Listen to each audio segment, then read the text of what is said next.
Shikues të nderuar, mirëmbrëma dhe mirë se vini në emisionin Jeta në Kosovë. Sonte do të zhvillojmë debatin lidhur me atë se cilat janë problemet e qerdheve private dhe publike.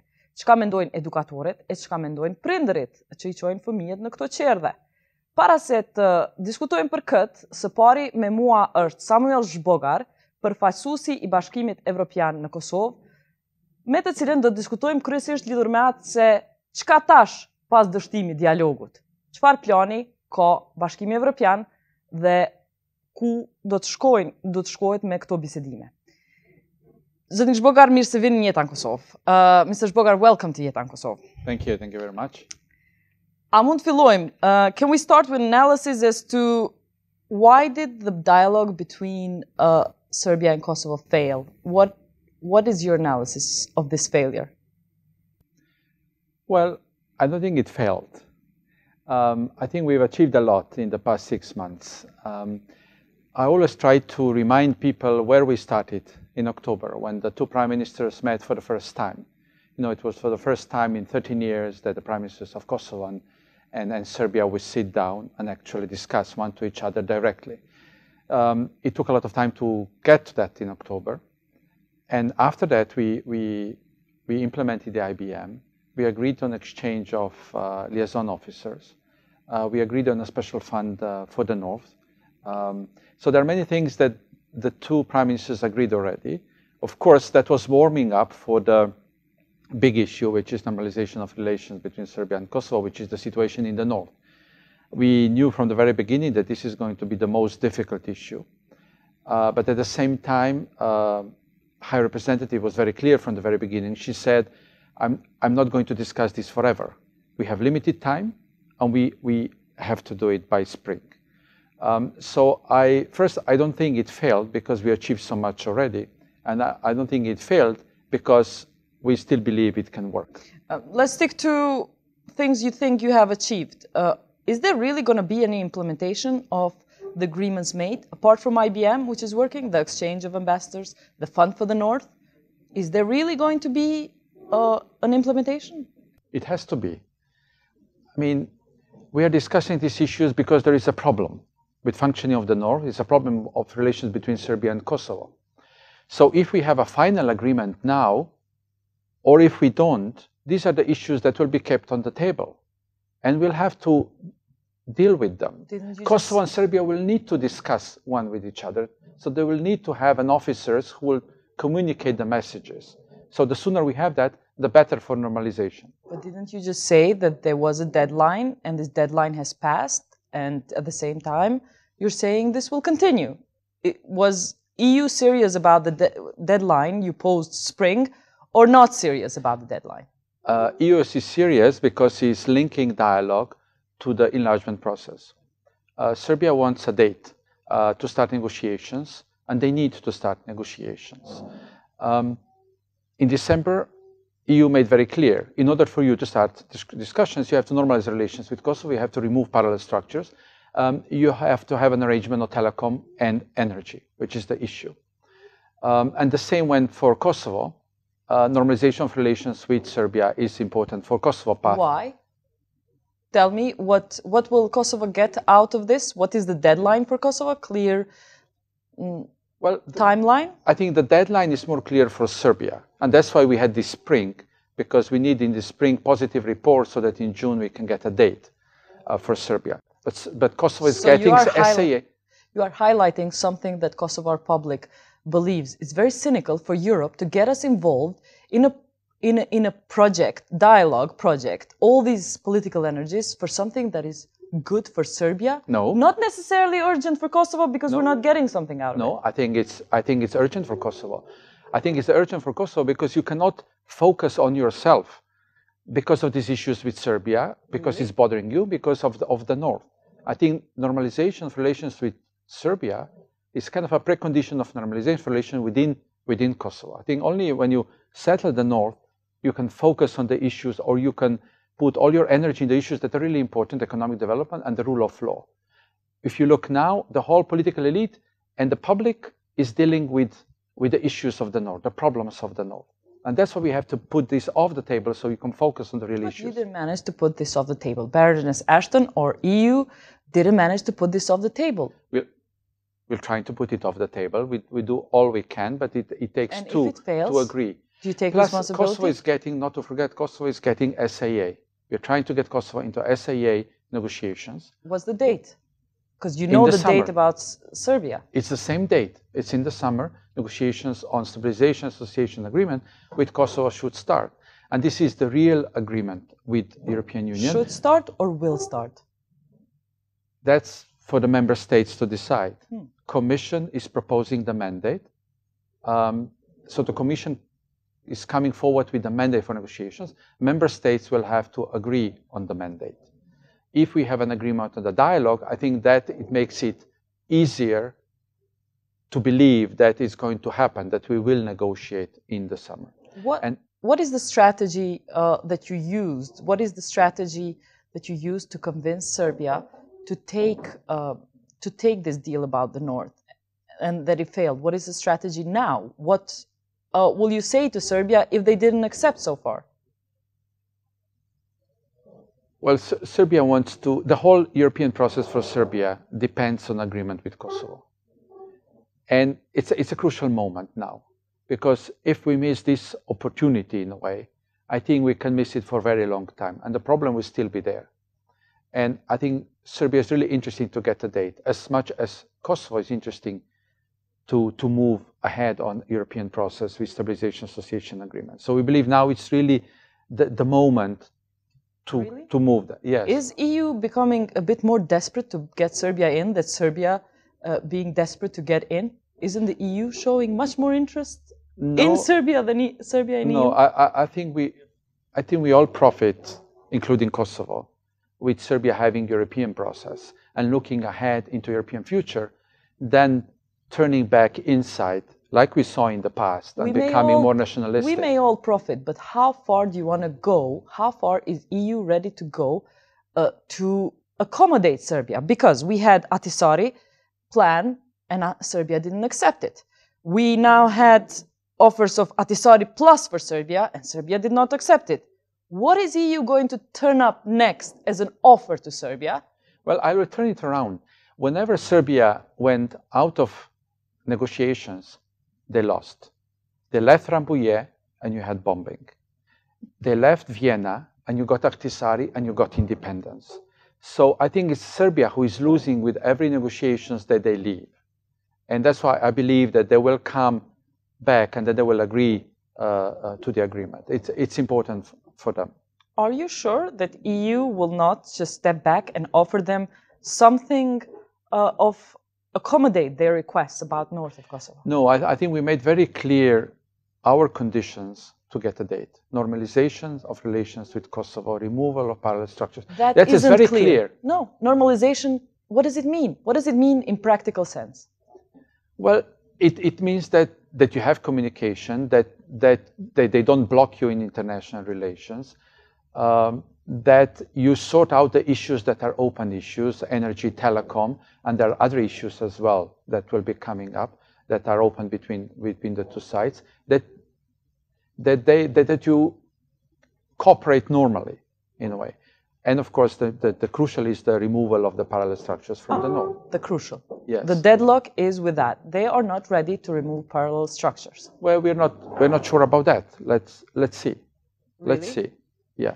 Wasn't that the reason why we're not sure is because EU hasn't shared, even now when dialogue has finished, the deadline has passed, EU hasn't shared the document that has been offered to both sides. We do not know what was on the table. So how can we trust the process even now when so many years later the dialogue has started, you're not publishing these documents? Why?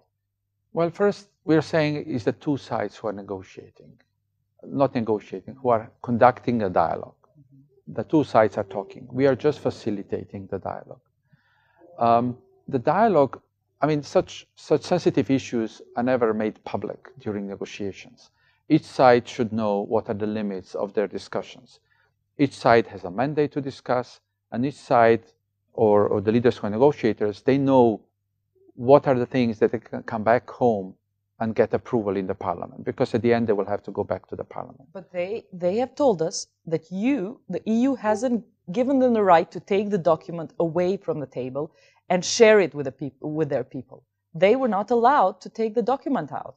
Because it's not agreed yet. They know, they discussed 2 times 13 hours. But maybe they want to talk. And they know talk, everything that's on the table. Maybe they want to talk with other stakeholders at home to agree whether they should sign it. And they know exactly all the points by heart. They know exactly what's in the paper, so they can share that if they want the support at home. I don't think that's a problem. Can you justify why there is such lack of transparency that you've been criticized a lot by civil society and some other stakeholders, that there's lack of transparency on the dialogue? We don't know what you're discussing. Because first, from our side, we are just facilitating the dialogue. It's not us who is negotiating. It's not us proposing ideas on the table. It's the 2 sides who come forward with the ideas how certain issue can be solved. And second, you cannot be fully transparent during negotiations. You can, such tough negotiations cannot be fully transparent to all public, what's on the table, because you'll never reach an agreement. Then you have to reach an agreement, and then you're transparent. Then you have to accept that this process is right not to have such public support, because it's not transparent, it will not have public support.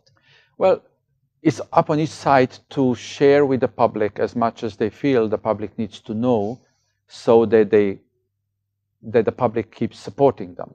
That will leave to each side. But we, as the EU, we are not interfering with that. Now that your deadline, the deadline that you have put, has ended, what now? What from now?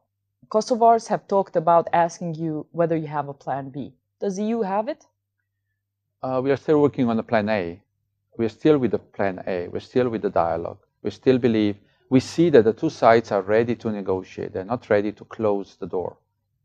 They're ready to negotiate. They're ready to find an agreement. And that's where we are going to. Oh, what exactly do you mean by this? What signs do you see in Serbia that they're ready to negotiate if they turn down the agreement about dismantling parallel institutions in the north, and especially about the association, the powers of the municipality associations of the north? Do you see they will change their mind on that? Is there any door open in that? We made it clear to the Serbs that we want to see what they want to change. And judging on that, EU will decide, or High Representative will decide whether there is a chance for deal or not. So everything was discussed already, so it's clear. So EU is open to accommodate Serbia in their requests? No, I don't think we are open. We don't accommodate anything. It's up to Kosovo and Serbia to discuss. We can sense if the comments are such, that go within the limits of Kosovo delegation. That's only what we can have a look at. So now, are you having a look at pressurizing Kosovar leadership to accept or to look at requests that Serbia has? No, we are never pressuring. EU is not such that pressure anybody. No, we are not pressuring. We just see that there is no alternative to dialogue. Sooner or later, we'll have to come back to the dialogue, and the issues will be the same on the table. But maybe Serbia just wants another election. Maybe they're not interested in getting an agreement this time around. Well, let's see. Let's find out at the end of the road. We still believe that we're not at the end. We're very close. I think time is really at the end. Next week, the ministers are meeting, and they will need a clear picture where we are. But until then, I think we still have a little time to try to see if there is any chance of making the agreement. Apart from your optimism and goodwill, what on earth makes you think that the decision is going to be any different from last week, when Dacic turned down the deal? Because we believe that the political leaders should reflect what would that mean for them, for their people. Haven't they reflected already last week? Well, they keep reflecting, I guess. They keep reflecting, and that's why I believe they're ready to discuss further. I mean, also for Kosovo, if we leave this issue as it is and we say, okay, we'll come back to it sometime in the future, I don't think it's going to be easier. The longer you have status quo in certain area, the more difficult it is to change it. And it's been there for quite a long time. So I think now it's the time that we find an agreement and we move on. In the end, the end of this phase, so to speak, or the rejection, Serbia's rejection of the deal, has posed in many circles, media circle commentators, has posed a question whether the EU has a capable leader to strike this deal. What would you say to these commentators who think Baroness Ashton has maybe not got what it takes to bring this deal between Pristina and Belgrade? I don't know what kind of leader they would want to have to strike that deal. I think that we can be satisfied with already how High Representative brought the leaders around the table. They were not discussing. I remember. So you're happy with the photo opportunity? No, but at least that's the good start. That was not. It's been years, done before. 3 years that our leaders are having technical dialogue. It's not such an achievement. But not on the Prime Minister's level. I remember when the President Tadic didn't want to come to a certain event because Prime Minister Taci was there. So I'm coming back to your question. I think that was already achieved, and getting the two leaders, especially the new government of Serbia, that everybody is very suspicious about, given the history of some leaders, to bring them at the table and to discuss and get them involved, and they really get involved and try. I think they're both sincerely trying to find solutions that they feel could satisfy the people at home. So maybe the current leadership is about symbolism and superficiality and not about substance. It cannot reach substantial deals. No, we are now at a substantial deal. A substantial deal is the deal that's on the table. That's a substantial deal that we came to it in 3 months' time. So far is being rejected by one side. We know is being rejected. Yes, but we are in the middle of the game. Don't judge, We're not in the middle. Your deadline in the middle of marathon. No, this is the end of the marathon. Baroness Ashton said April. Yes, we're still in April. Yes, but it's not the middle. It's not quite the middle of the marathon. They more or less. It's always like this in negotiations. It's always the last moment, the last days. We know, especially in the Balkans, everything happens at the last moment where people realize that there is really no other opportunity. When there's no other exit. I remember Bosnian leaders telling me once how Butmir failed. He said, when we saw a crack in the wall, we ran to that crack. So, unless they see that there's no other escape, no other exit, then they start thinking about maybe it's not such a bad thing. Since this is the Balkans, we also have the experience with the fact that Europe was not always the best broker. It always took a harder hand, maybe the US, to get a certain deal done. If this is the Balkans, that's the practice in the Balkans. What would you say to that? That EU was never considered, is a great tool to reforms post-communist states and administrations like Bulgaria, Romania, what they have done with their administration, but not a great tool to make conflictuous countries get to a deal. Yeah, I think that EU changed a lot since the times when the Balkans War were taking place and EU was blamed for being too soft or not being able. I think EU changed a lot in the meantime. We got more united foreign policy, we had special office and so on. And the US is supporting the dialogue. This is done together with the US. Tell me, how has it changed? If talks in Brussels involve discussions about police and judiciary, how were the expertise, the EU expertise in these fields from both countries, how are they involved during the talks?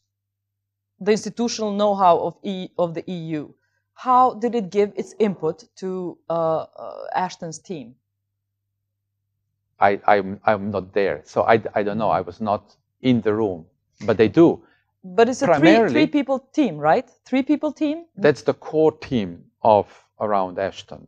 But they have people, they have the whole EU to help them, from the legal service to the ULEX people. Have they used these teams? I believe they have, yes. Also in the implementation of several of the agreements reached, you have many other people involved in IBM implementation, all the stuff. You don't have those three, you have other people involved. So it's quite a large team that they can reach out in Brussels. But on these issues, police, judiciary, it was primarily the two sides who came forward with the ideas how this can be done. But maybe that's why no deal was reached, because there was no expertise consulted. But don't you think the time has come, also from the Balkans, not to accept imposed solutions, but come to the solutions on their own, by themselves?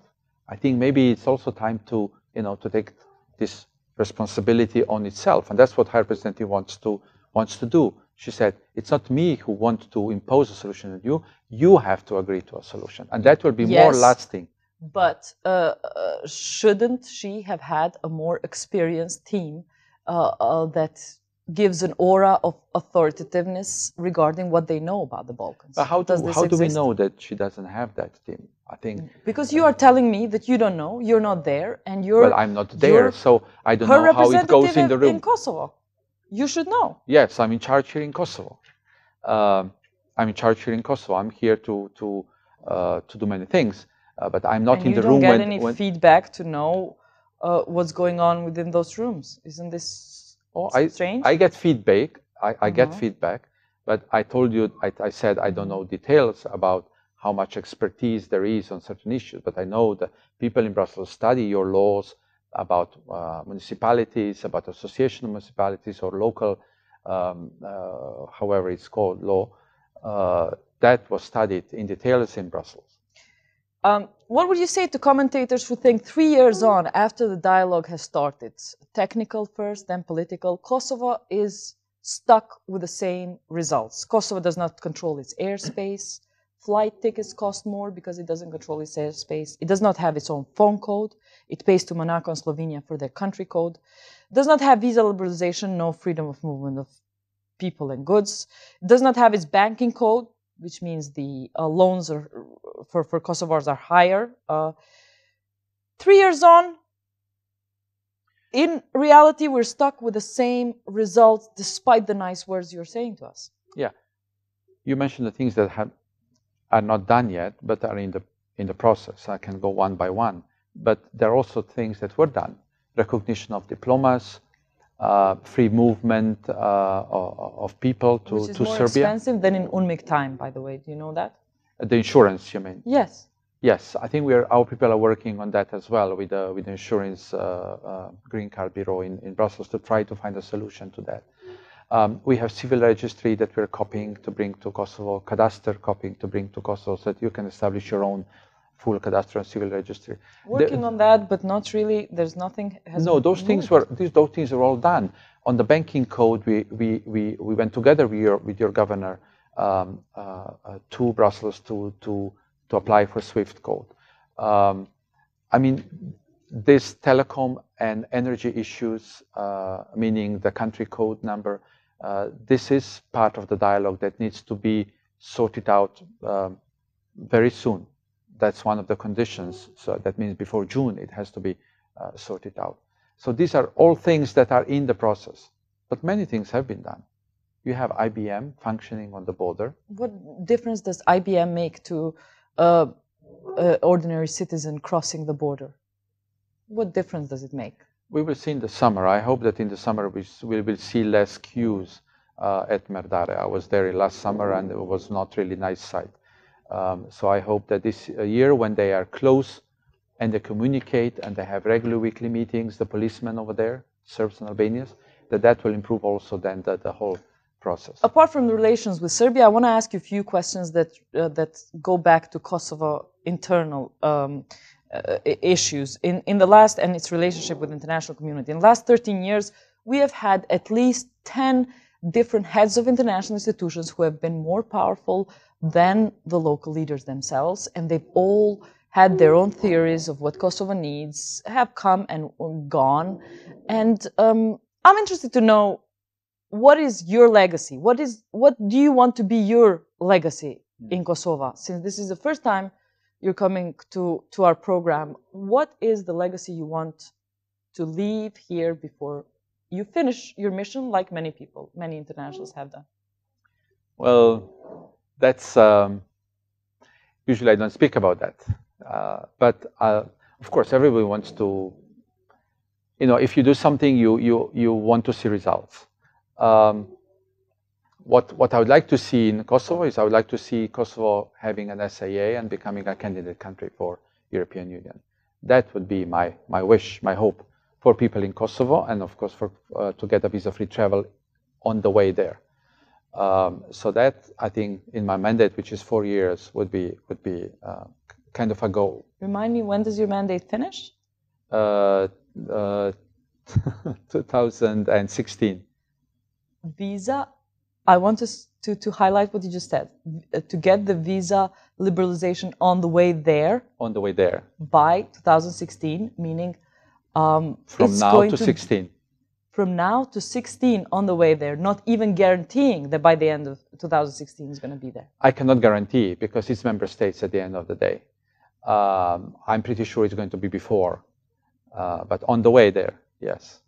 That's a pretty cold shower for Kosovars who'll be hearing our leaders declare on this program that by the end of this year, Kosovo is going to be ready. Well, it's better to be positively surprised than to be disappointed. I don't want to raise expectations of people in Kosovo for the visa-free travel. I know the feelings in Kosovo about this visa-free travel. I know wherever I go, students say, why aren't we travel? I understand the feeling of discrimination. Do you understand also that the spin is such right now that they're blaming the EU for putting Kosovo behind visa liberalization, not our leaders? I think we are there together. Probably there are some things that EU promised in the past and didn't deliver fast enough, like a roadmap we were promising for quite a long time.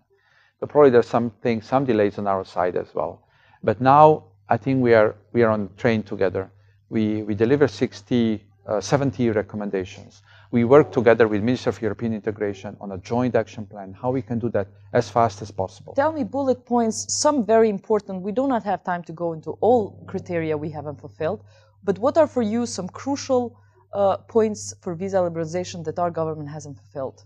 Well, the most crucial, of course, is always the rule of law, organized crime and corruption. This is the crucial element. We want to see the reduction of the backlog. We want to see certain laws to be adopted. We want to see of the backlog, trafficking in human beings to be dealt with. Yeah, yes. I'm very curious. Is reduction of backlog of cases, was it a condition for any other country that got visa liberalization? Probably yes. Functioning of judiciary, rule of law is always a condition. It has to be functioning rule of law, functioning judiciary. You're sure Kosovars are not having double standards and tougher rules to fulfill and criteria than the countries who just got visa liberalization? The truth is that along the process, EU has certain lessons learned, and the things that didn't work with other countries, then they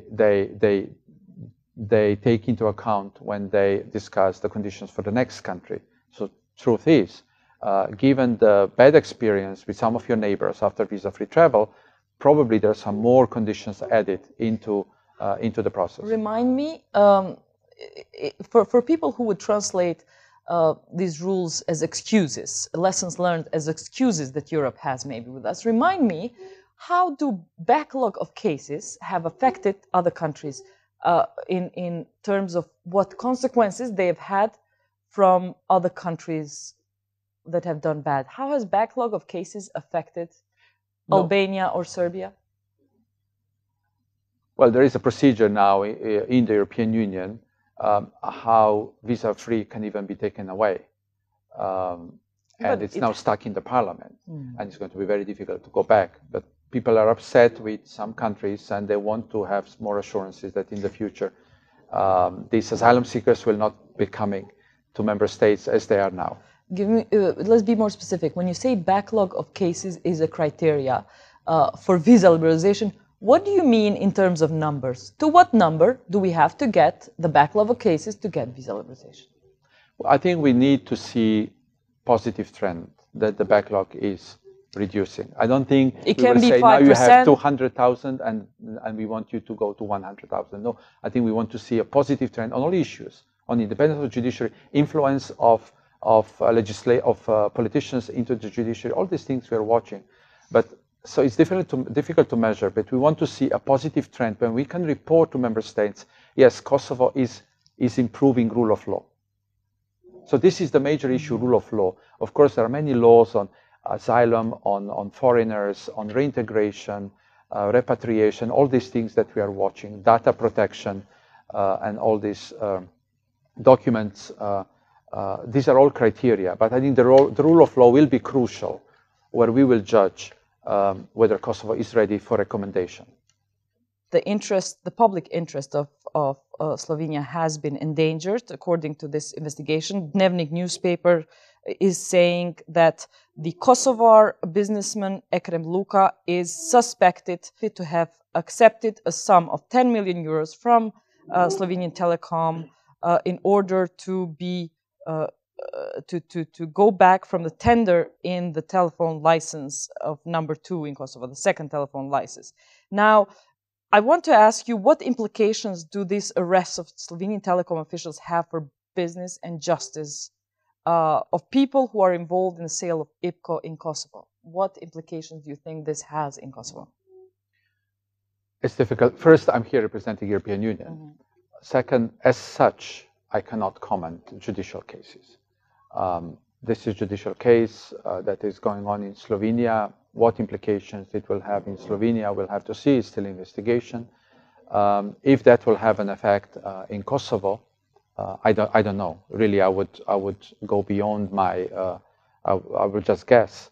But I'm pretty sure that that institutions who are involved in that cooperate in exchange of information. Investigation in Slovenia cannot be complete without cooperation with institutions here in Kosovo to provide all the data, all information. Two things I would like you to comment on. One, you mentioned yourself that over some other issues, the bank governor, that you're trying to get the bank code. What is your comment on the criticism of civil society that our institutions are getting more and more politicized as we want to get closer and closer to Europe and European standards? Because the last bank governor was only a few weeks before he became bank governor, he was a member of the PDK, high member of the PDK, as well as finance minister. What is your comment about this trend in Kosovo? Well, first, we were happy with him being a finance minister. We had good experience with him. He was very successful in bringing Kosovo back into the IMF program. I think that's quite a big success for him. We had high opinion of him. Now he's a governor of bank. We will judge him by his actions. Bank functioned independently so far. We were happy with the previous governor. It was an independent institution. We expect that it will remain or even strengthen its independence. What's the point of standards if you're going to judge everybody who breaks a standard by their actions? What's the point of having a European standard? Well, we have cases in European Union when ministers became governors. So it's difficult for us to say that this cannot happen in Kosovo. Tell me one example. In Europe? In one of the EU member states. Yes, tell me. Where in the EU member state did... In Hungary. Oh, but Hungary, would you say it's what is going through right now in terms of its own... the democracy is not the best example but where you want to... It's really difficult for me to say to Kosovo, don't do this when one of the EU member states is doing this. And Kosovo is so far away from membership in the European Union. And that's why we will judge as we see how independence of institution is. I understand some concern in especially civil society about independent institutions. For us, independent institutions are important. And the banking sector. And the banking sector, yes.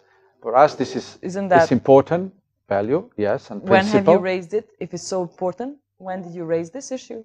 At the reception for New Year, at the beginning of February, in my speech, I mentioned that independent institutions should remain independent in Kosovo, and we should strengthen them. Plus, in every progress report, we mention all independent institutions and what problems they have, starting from Ombudsman. Mr. Zbogar, thank you for being on Jeta in Kosovo. Thank you very much. It was quite a pleasure. Ishte ky Pse Zhbogar, përfaqësues i Bashkimit Evropian në Kosovë, e tani po e lë me debatin të cilin e ka moderuar kolegu im Muhamet Hajrullahu lidhur me çerdhet publike dhe private në Kosovë.